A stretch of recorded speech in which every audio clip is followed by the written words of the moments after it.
अब bank chequebook की ज़रूरत नहीं होगी, क्योंकि चेक काट कर भुगतान करने की आपको नौबत ही नहीं आएगी। नहीं ज़रूरी होगी बैंक की पासबुक कि आपको पैसे का हिसाब किताब रखने में सुविधा होगी, वैसी नौबत ही नहीं आएगी। अगर मैं आपको कहूँ कि अब बैंक ही नहीं रहेंगे जिसको आप बैंक समझते हैं, तो आपको हैरानी होगी, डर भी लगेगा। कल्पना कीजिए बैंकिंग सर्विस के समानांतर एक नई व्यवस्था आ जाए जिसमें ना तो वकील की जरूरत, ना ही अकाउंटेंट की, ना बैंकर्स की, ना इमिग्रेशन अधिकारियों की, ना ही सरकारी अधिकारियों की, और देश में ट्रांजैक्शन जारी रहे। जी, ये वर्चुअल करेंसी का खेल है और दुबई इस टेक्नोलॉजी से जुड़ चुका है और 2020 तक उसकी पूरी ट्रांजैक्शन वर्चुअल यानी ब्लॉकचेन टेक्नोलॉजी पर ही अटकेगी। डिजिटल पासपोर्ट के जरिए दुबई इंटरनेशनल एयरपोर्ट पर ब्लॉकचेन सिक्योरिटी मिलेगी। तमाम रियल एस्टेट या संपत्ति से जुड़े ट्रांजैक्शन ब्लॉकचेन के जरिए होंगे।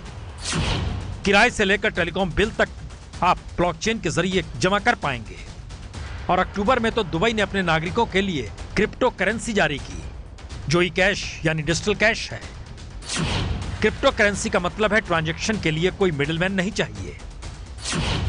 माइक्रोसॉफ्ट, IBS, सिस्को और क्रिप्को सरीखे 46 कंपनियां ब्लॉकचेन टेक्नोलॉजी से जुड़ चुकी हैं।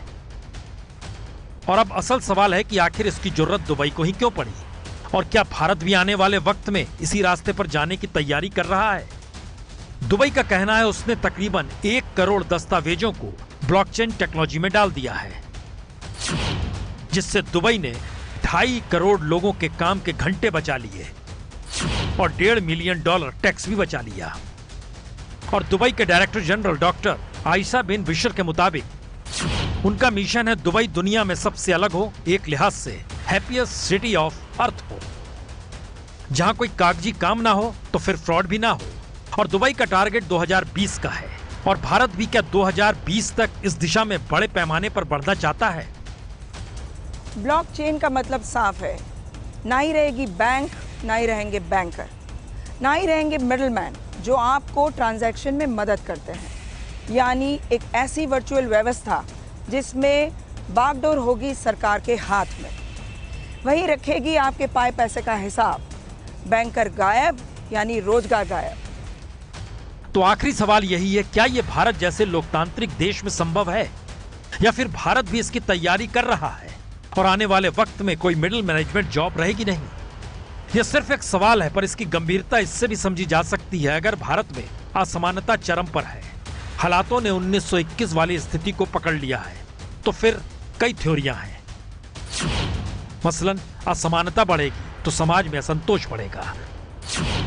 असंतोष करप्शन से लेकर लूटपाट की स्थिति भी बनाएगा, और पैसों वालों को राहत के लिए ब्लॉकचेन टेक्नोलॉजी फिट बैठती है। और आखिरी थ्योरी यही है, जब ब्लॉकचेन ट्रांजैक्शन शुरू हो जाएगा तो फिर किसी तरह का कोई फ्रॉड होगा भी नहीं। पर सवाल तो यह है, भारत जैसे 125 करोड़ के देश में ब्लॉकचेन टेक्नोलॉजी का मतलब करोड़ों लोगों को बेरोजगार करना भी होगा। तो क्या भारत इस दिशा में बढ़ेगा? हो सकता है, क्योंकि जिस रास्ते मोदी सरकार निकली है उसमें हर पैसे पर निगाह सरकार रखना चाहती है, डिजिटल भारत बनाना चाहती है, फ्रॉड से भारत परेशान है। तो ऐसे में रास्ता यही बचता है जिसे दुनिया अपना रही है।